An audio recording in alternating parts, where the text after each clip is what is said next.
ન્યૂઝમાં આગળ વાત કરીએ તો જૂનાગઢના માળિયા હાટીનાની દીકરીએ એમબીબીએસમાં ઉચ્ચ સ્થાન મેળવી અને રાજ્યપાલના હસ્તે ગોલ્ડ મેડલ મેળવ્યો હતો. Doctor Ferial Nayani Zydus medical college Dahod ખાતે એમબીબીએસમાં યુનિવર્સિટી લેવલે પ્રથમ સ્થાન મેળવતા ગુજરાતના રાજ્યપાલ દેવવ્રતજીના હસ્તે ગોલ્ડ મેડલ મેળવીને સમગ્ર પંથકનું ગૌરવ તેને વધાર્યું છે. એનાયત કરી તેને સન્માનિત કરવામાં આવ્યું. ત્યારે સ્થાનિકો અને સાથે જ આગેવાનોએ દીકરી તથા પરિવારને અભિનંદન પણ આપ્યું.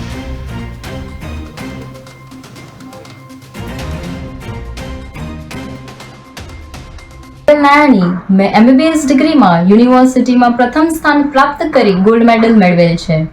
શ્રી ગોવિંદ ગુરુ યુનિવર્સિટી ગોધરા ખાતે યોજાયેલ 6th કન્વોકેશન સેરેમની એટલે કે 6ઠ્ઠા પદવીદાન સમારોહમાં આપણા ગુજરાતના રાજ્યપાલ શ્રી આચાર્ય દેવવ્રતજીના હસ્તે ગોલ્ડ મેડલ મેળવવા માટે હું ભાગ્યશાળી બની છું. નાયાણી